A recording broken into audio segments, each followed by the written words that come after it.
আসসালামু আলাইকুম। আসসালামু আলাইকুম প্রবাসী ভাইয়েরা আমার।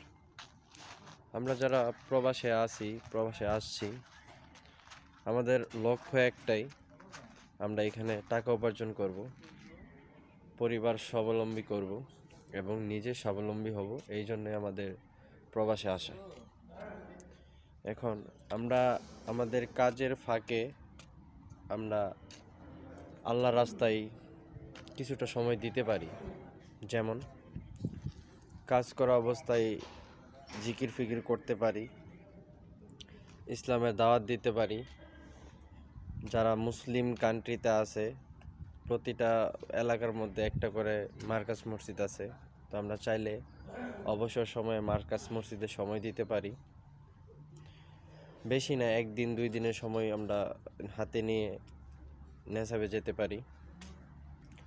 আপনারা যারা অবসর সময় বসে থাকেন, বিভিন্ন অনৈতিক কার্যকলাপ, জিনাহ, হারাম কাজে লিপ্ত থাকেন, যদি 1 দিন 2 দিনের নেশাবে আসেন, আপনাদের মনের মধ্যে শান্তি মিলবে, মনের মধ্যে অন্যরকম একটা শান্তি চলে আসবে। যত ধরনের মানসিক টেনশন, মানসিক চিন্তা, সব থেকে মুক্তি পাবেন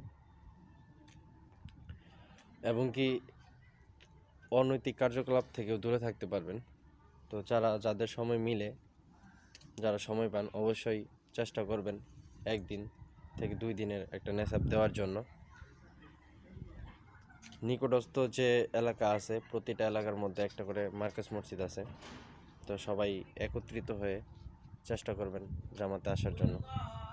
জামাতে আসলে যে কি একটা শান্তি, যারা জামাত একবার আসছে তার প্রতিনিয়তই আসে এবং কি তারা এই শান্তিটা বুঝতে পারে। এই হলো কথা। ধন্যবাদ সবাইকে।